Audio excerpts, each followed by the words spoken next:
ça c'est trop petit. Les constructions à la con dans un skatepark, épisode 4. Et je te préviens, aujourd'hui on s'attaque à du lourd.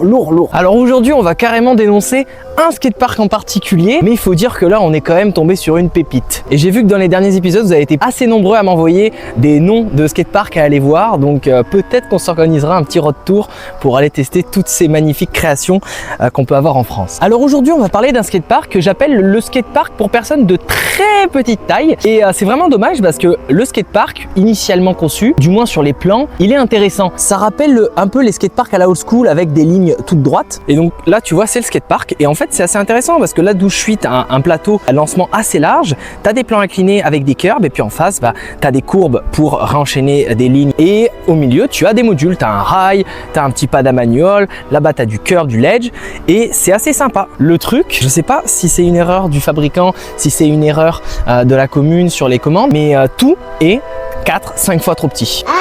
Et je vais te le montrer. Alors tu vas voir, tout est minuscule. Donc je te présente déjà le premier module. On est à peu près à cette hauteur là, donc moitié du tibia. Et la largeur, c'est simple, c'est comme une poutre en équilibre. Alors tu te dis que ça, c'est déjà petit. Attends. Donc là, tu as encore plus petit. Là, c'est simple, ça arrive juste au-dessus de ma cheville. C'est vraiment la hauteur du module. Là, je ne peux pas tricher, hein. On continue de faire le tour de toutes ces beautés qui ont été créées. Je te présente un rail allumette. Je ne sais pas si tu en as déjà vu. Moi, c'est mon premier et je t'avoue, j'en suis pas peu fier. C'est simple, la largeur, c'est exactement mon pouce. C'est la largeur du rail. Et alors, tu vas me dire, la largeur, c'est pas très important. Ce qui compte, c'est la longueur.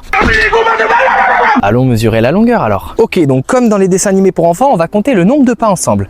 Allez, 1 pas, 2 pas, 3 pas, 4 pas, 5 pas, et allez, on a presque la moitié d'un 6e pas. Je sais pas qui prend ce genre de module. Et alors, si tu trouvais que le rail il était court, laisse-moi te présenter ce magnifique module. Et alors, ce qui est ouf avec ce module, c'est que tu peux pas le prendre en fait. Parce que ça en fait c'est la zone de départ avec un plan incliné quand même assez raide, et en fait 2 mètres plus loin tu as directement le module, donc c'est hyper court à prendre. En roller tu peux le prendre, mais vu la longueur de slide ça n'a aucun intérêt.